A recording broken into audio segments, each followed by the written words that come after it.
شہر کی رات اور میں ناشاد و ناکارہ پھروں، جگمگاتی چاکتی سڑکوں پہ آوارہ پھروں، غیر کی بستی ہے کب تک در بدر مارا پھروں، اے غم دل کیا کروں، اے وحشت دل کیا کروں۔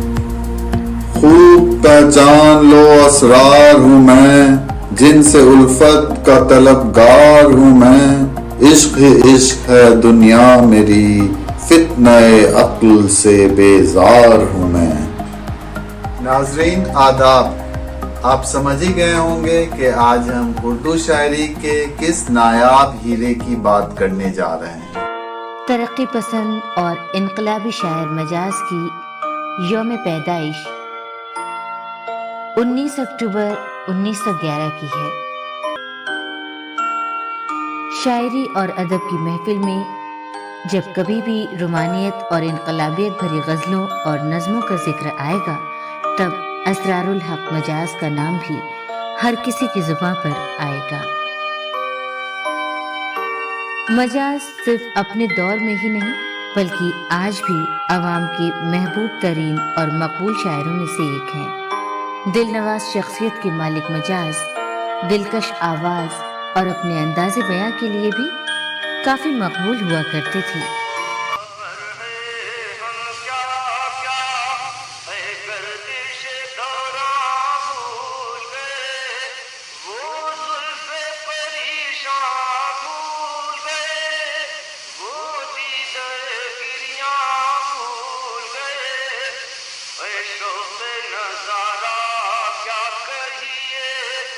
نظروں میں کوئی صورت بھی نہیں، اے شوق نظارہ کیا کہیے، نظروں میں کوئی صورت بھی نہیں، اے ذوق تصور کیا کیجیے، ہم صورت جانا بھول گئے، اے ذوق تصور کیا کیجیے، اب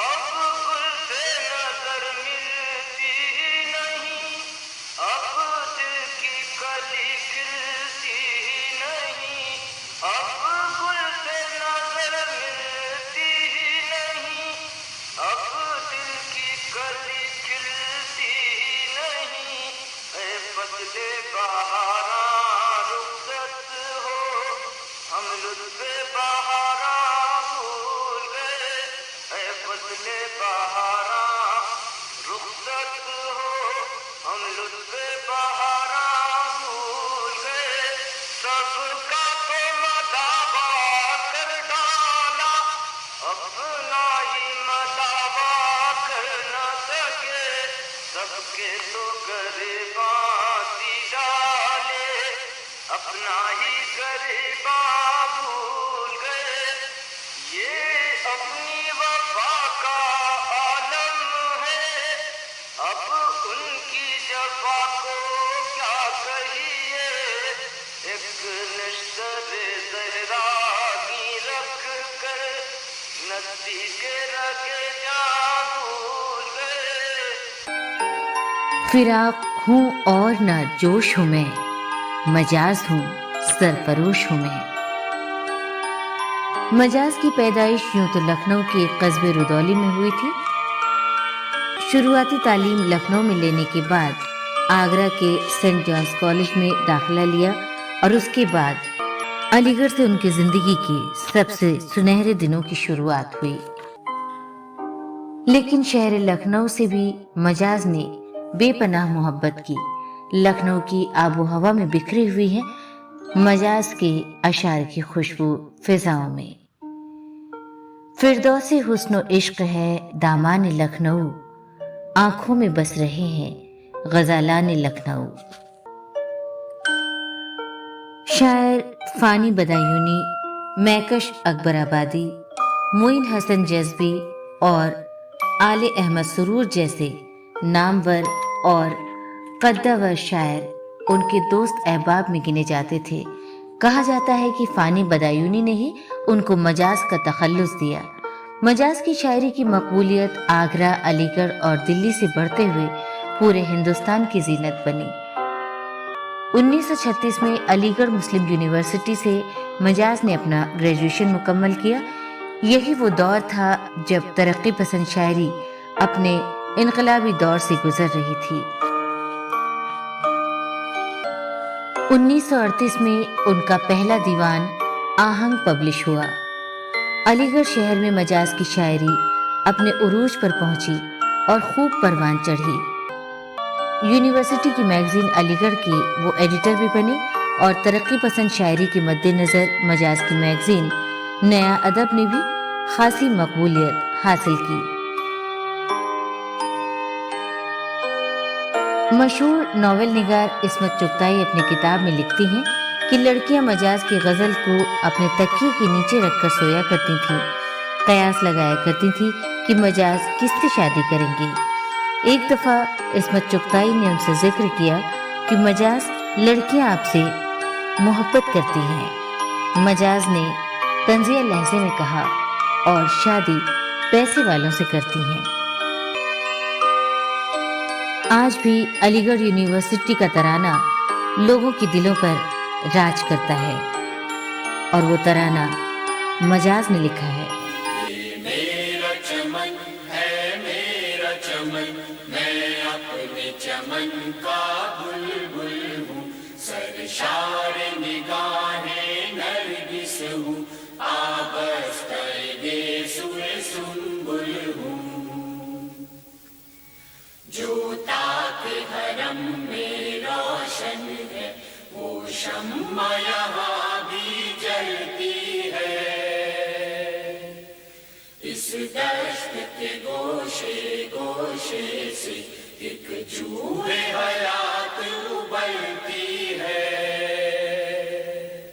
یہ دشت جنوں دیوانوں کا، یہ بزم وفا پروانوں کی، یہ شہر طرب رومانوں کا، یہ خلد بھری ارمانوں کی، فطرت نے سکھائی ہے ہم کو افتاد یہاں پرواز یہاں، گائے ہیں وفا کے گیت یہاں، چھیڑا ہے جنوں کا ساز یہاں، یہ میرا چمن ہے میرا چمن، میں اپنے چمن کا بلبل ہوں۔ کیٹس آف اردو کہلائے جانے والے مجاز لکھنوی صاحب کا مزید تعارف فراق گورکھپوری کے ان الفاظ میں۔ مجاز سے میری پہلی ملاقات سبط حسن، سردار جعفری اور دوسرے دوستوں کے معیت میں ہوئی۔ ان کی شخصیت میں غیر معمولی باکپن اور دلکشی تھی۔ ہم لوگ بہت جلد ایک دوسرے کے بے تکلف دوست بن گئے۔ عموماً شاعروں کے پاس شاعری کے سوا کچھ نہیں ہوتا، لیکن مجاز کی صحبتوں اور باتوں میں ایسا معلوم ہوتا تھا کہ ایک ایسی خاموش آتش بازی چھٹتی چلی جا رہی ہے جو کبھی ختم نہیں ہوگی۔ اس شخص کی باتیں مسلسل ذہنی گدگدی تھیں۔ مجاز کی حاضر جوابی و بذلہ سنجی فطرت کی غیر معمولی دین تھی۔ وہ پوری زندگی کو ایک لطیفہ سمجھتے تھے جس میں وہ ایک بان کی طرح چھٹے اور فضا کی بلندیوں میں پھول سی جگمگاتی ہوئی چنگاریاں بکھیر کر چشم زدن میں بجھ گئے، لیکن یہ چنگاریاں ہمیشہ کے لیے محفوظ ہو گئیں۔ مجاز جتنے اپنی شاعری کے لیے مشہور تھے اتنے اپنی حاضر جوابی کے لیے بھی جانے جاتے تھے۔ ایک بار کا واقعہ ہے، ایک مشاعرے میں ایک صاحب زور سے کہہ رہے تھے کہ اب آپ قلعہ معلیٰ کی زبان میں شاعری سنیے، اور وہ تھوڑے جوش میں آ کے اپنے اشعار سنانے لگے۔ کچھ دیر کے بعد ان کا مثنوی دانت باہر نکل کے گر گیا۔ مجاز فوراً اٹھ کھڑے ہوئے اور انہوں نے فرمایا، حضرات ابھی تک آپ قلعہ معلیٰ کی زبان میں شاعری سن رہے تھے، اب آپ خالص زبان میں شاعری سنیے۔ ایک مشاعرے میں مجاز اپنی غزل سنا رہے تھے، اتنے میں ایک خاتون کے گود میں ایک بچہ زور زور سے رونے لگا۔ مجاز اپنی غزل ادھوری چھوڑ کے بولے، بھائی یہ نقش فریادی ہے کس کی شوقی تحریر کا؟ ایک بار مجاز کافی ہاؤس میں کافی پی رہے تھے، اتنے میں کوئی منچلا آ کے ان کی طرف دیکھ کے کہنے لگا، احمقوں کی کمی نہیں ہے غالب، ڈھونڈو 1000 ملتے ہیں۔ مجاز نے برجستہ اس کے طرف دیکھتے ہوئے کہا، بھائی ڈھونڈنے کی نوبت کہاں، وہ تو خود بخود آ جاتے ہیں۔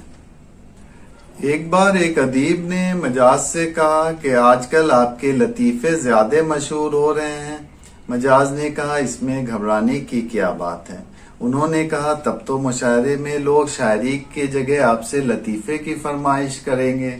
تو مجاز نے بڑے سادگی سے کہا کہ شاعری بھی تو فنون لطیفہ میں سے ہے۔ حالانکہ بالی ووڈ کی دنیا میں مجاز کی شاعری اپنے اتنے جلوے نہیں بکھیر سکی، لیکن ان کے دیوانوں کی کمی یہاں بھی کم نہیں تھی۔ مشہور بالی ووڈ اداکارہ نرگس جب ایک دفعہ لکھنؤ آئی تو مجاز کا آٹوگراف لینے پہنچی۔ اس وقت نرگس کے سر پر سفید رنگ کا دوپٹہ تھا۔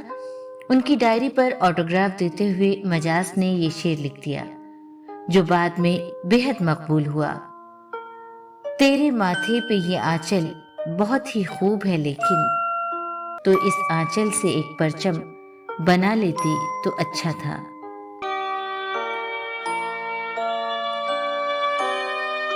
حجاب فتنہ پرور اب اٹھا لیتی تو اچھا تھا، خود اپنے حسن کو پردہ بنا لیتی تو اچھا تھا۔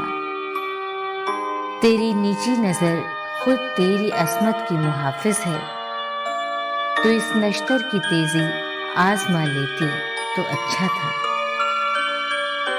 دل مجروح کو مجروح تر کرنے سے کیا حاصل، تو آنسو پوچھ کر اب مسکرا لیتی تو اچھا تھا۔ تیرے ماتھے پہ یہ آنچل بہت ہی خوب ہے، لیکن تو اس آنچل سے ایک پرچم بنا لیتی تو اچھا تھا۔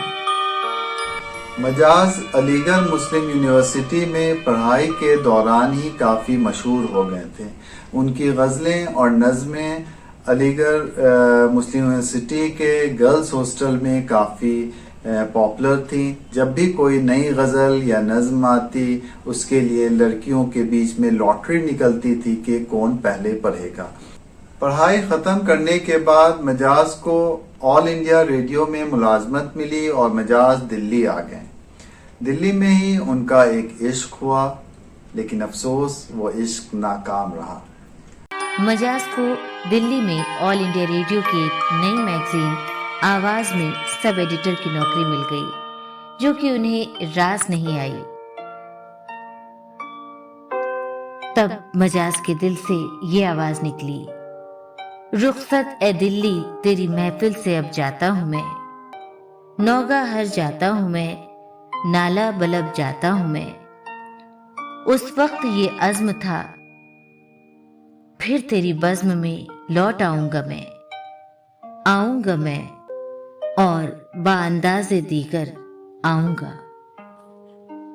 دلی شہر میں عشق کی ناکامی نے مجاز کو بری طرح مایوسی اور شراب نوشی کے اندھیروں میں ڈھکیل دیا۔ عشق کی ناکامی نے مجاز کو بری طرح توڑ دیا۔ ان کی شاعری میں ان کا درد چھلکنے لگا۔ وہ مجھ کو چاہتی ہے اور مجھ تک آ نہیں سکتی، میں اس کو پوجتا ہوں اور اس کو پا نہیں سکتا۔ یہ مجبوری سی مجبوری، یہ لاچاری سی لاچاری، کہ اس کے گیت بھی جی بھر کے اب میں گا نہیں سکتا۔ زباں پر بے خودی میں نام اس کا آ ہی جاتا ہے، اگر پوچھے کوئی یہ کون ہے بتلا نہیں سکتا۔ حدیں وہ کھینچ رکھی ہیں حرم کے پاسبانوں نے، کہ بن مجرم بنے پیغام بھی پہنچا نہیں سکتا۔ روتا دے غم الفت ان سے ہم کیا کہتے کیوں کر کہتے، ایک حرف نہ نکلا ہونٹوں سے اور آنکھوں میں آنسو آ بھی گئے۔ اس محفل کیف و مستی میں، اس انجمن عرفانی میں، سب جام بکف بیٹھے ہی رہے، ہم پی بھی گئے چھلکا بھی گئے سب جام بکف بیٹھے ہی رہے ہم پی بھی گئے چھلکا بھی گئے. جب ان کے والد مجاز کو دلی شہر سے بیمار حالت میں لکھنؤ لے کر آئے تو مجاز نروس بریک ڈاؤن کی حالت میں پہنچ چکے تھے. اس کے بعد انہیں رانچی کے مینٹل ہاسپٹل میں داخل کیا گیا. اس طرح ایک ابھرتا ہوا شاعر مایوسی، بدنامی اور گمنامی کی تاریکیوں میں کہیں گم ہو گیا. تسکین دل محزون ہوئی وہ سی کرم فرما بھی گئے. تسکین دل محزون ہوئی وہ سی کرم فرما بھی گئے. اس سی کرم کو کیا کہیے بہلا بھی گئے تڑپا بھی گئے.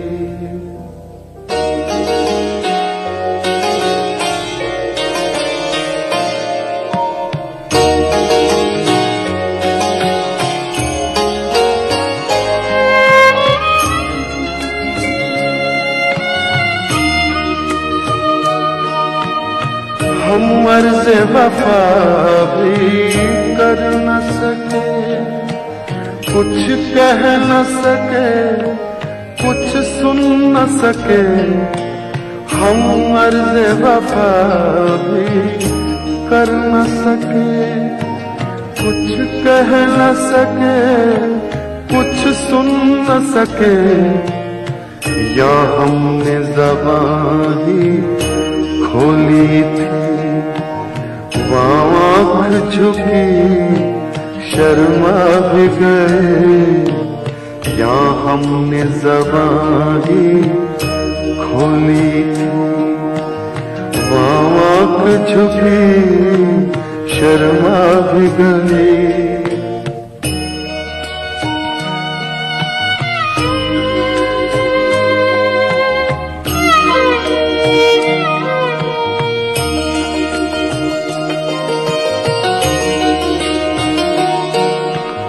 اس محفل کیف و مستی میں اس انجمن عرفانی میں اس محفل کیف و مستی میں اس انجمن عرفانی میں سب جام بکف بیٹھے ہی رہے ہم پی بھی گئے چھلکا بھی گئے.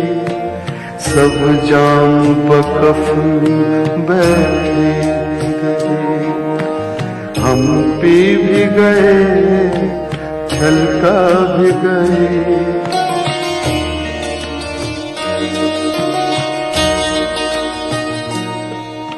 لیکن میرا خیال سے گھر والے بھی بہت مایوس ہو گئے تھے مجاز سے کہ جس ایک نہج پڑ گئی تھی، ڈھنگ پڑ گیا تھا ان کا. اتنا اچھا شاعر اور کدھر جا رہا ہے. لیکن اس زمانے میں بھی بہترین غزلیں، بہت اچھی نظمیں اور غزلیں کہتے رہے مجاز. پھر میں سن 46 میں بمبئی چلا گیا تو وہاں مجاز بھی آ گئے تھے. لوگوں نے کہا ہوگا کہ چلو وہاں فلمی دنیا میں قسمت آزماؤ، کچھ پیسے کماؤ، تو یہ وہاں بمبئی آ گئے. بمبئی وہ جگہ ہے جہاں مجاز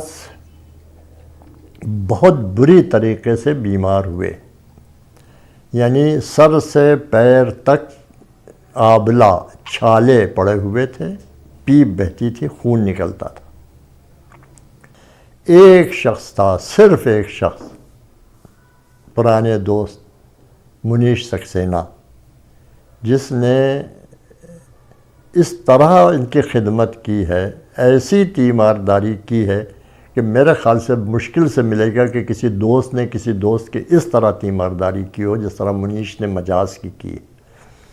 یہ شخص نہ صرف یہ کہ ان کو ڈاکٹر کے پاس لے جاتا تھا، دوائیں لاتا تھا، ہر وقت مقررہ پر جو وقت تھا اس پر دوا کھلانا، دوا پلانا، نہلا کے مرہم لگانا، پٹیاں کرنا، مجاز کے ہر طریقے سے خدمت کر کے اس قابل کر دیا کہ مجاز بالکل ٹھیک ہو گئے، سارے چھالے غائب ہو گئے.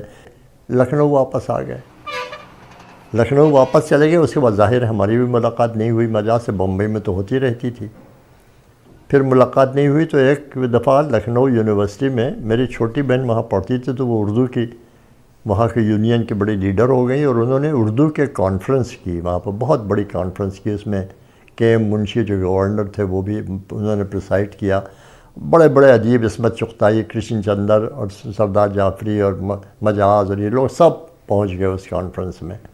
مشاعرہ ہوا، بہت کامیاب مشاعرہ. اسے مجاز نے بہت اچھی غزلیں پڑھیں اور بالکل نارمل جیسے تھے وہ ایک زمانے میں ہوتے تھے ویسے ہی ہو گئے، اور نظر پڑھی، گپ ماری، لوگوں سے باتیں کی، قہقہے لگائے.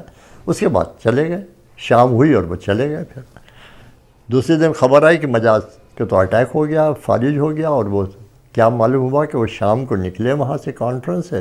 ایک صاحب تھے اور جلال ملی آبادی جوش صاحب کے بھانجے یا بھتیجے کوئی تھے، انہوں نے ان کو مجاز کو ساتھ پکڑ لیا کہ چلو ہمارے ساتھ. جا کے کہیں پہ انہوں نے ٹھرا خریدا یا شراب خریدی اور وہاں جا کے پینے لگے. اپنا سردی کا زمانہ، دسمبر کا، انہوں نے پینا پلانا شروع کیا جلال نے اور مجاز نے بھی. اس کے بعد کہنے لگے یہاں پولیس والے آ جائیں گے، چلو اوپر چلتے ہیں. تو ایک بس کے اوپر چلے گئے. جلال تو کسی طرح سے نیچے اترا، مجاز کی حالت ایسی تھی ہی نہیں، وہ وہیں لیٹے رہے. سردی میں اسٹروک ہوا، صبح کو پائے گئے وہاں پر وہ اسٹروک کی حالت میں، ہسپتال میں داخل کیے گئے. ہم لوگ سب دیکھنے گئے. ظاہر ان کو ہوش ہی نہیں تھا، بیچارے کوما میں جا چکے تھے اور اسٹروک بہت سیویئر تھا. 5 دسمبر 1955 کی ایک سرد رات مجاز کی زندگی کی آخری رات ثابت ہوئی. مجاز اس دنیا فانی کو الوداع کہہ گئے.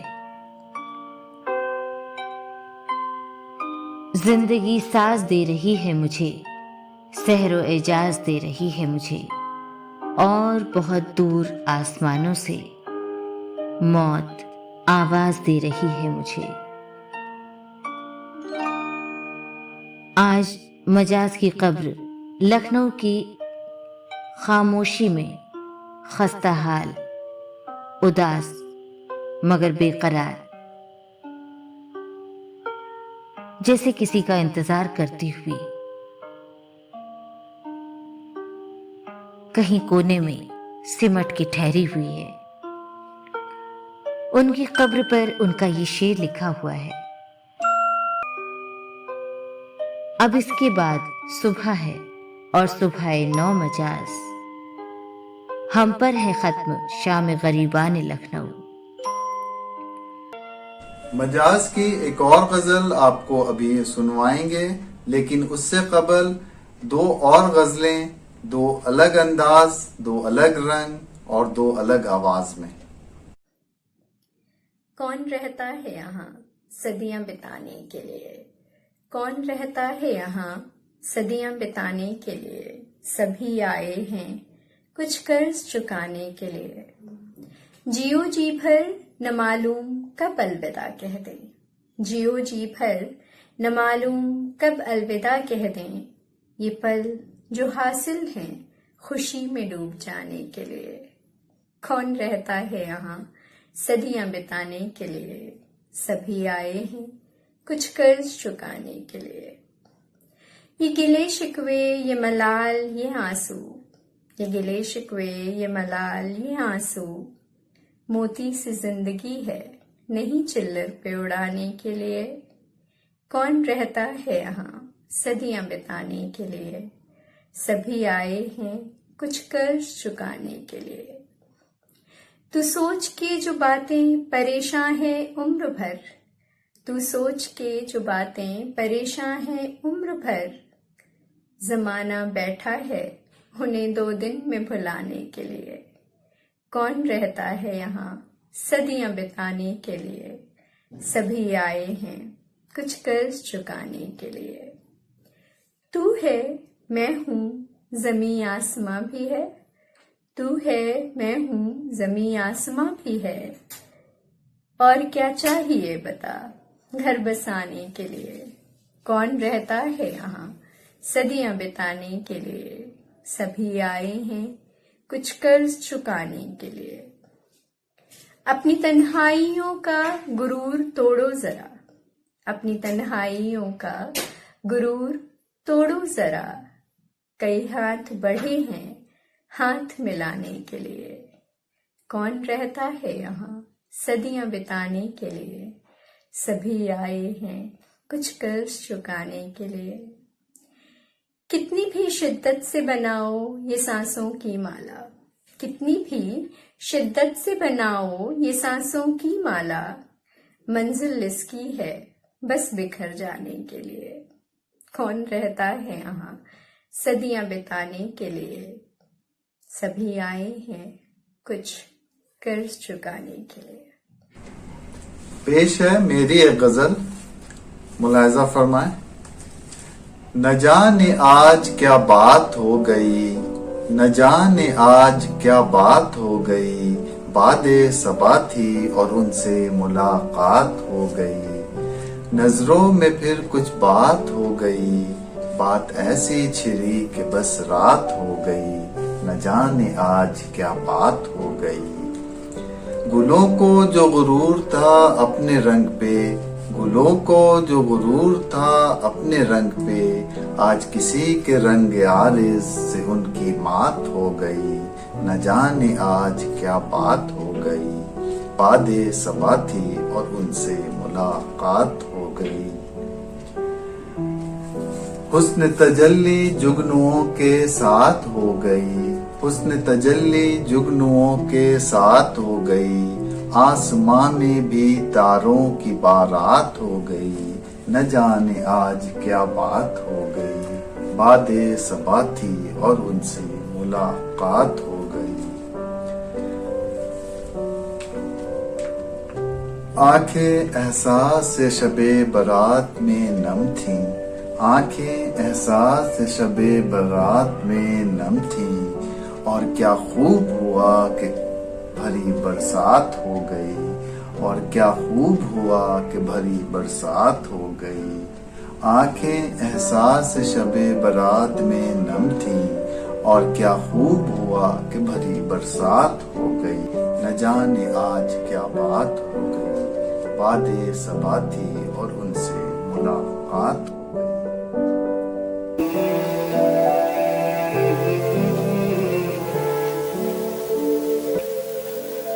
دیکھنا جذب محبت کا اثر, آج کی رات دیکھنا جذب محبت کا اثر, آج کی رات میرے شان پہ اس شوق کا سر, آج کی رات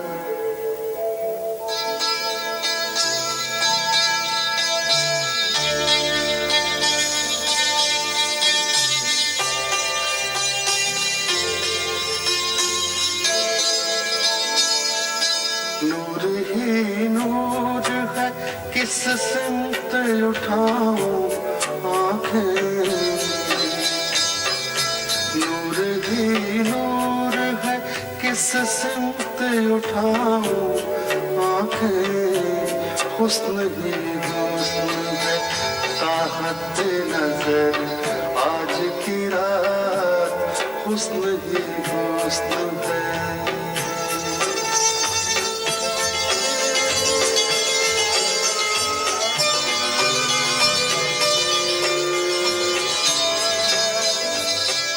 نغموں میں کا یہ طوفان طرب کیا کہنا, نغموں میں کا یہ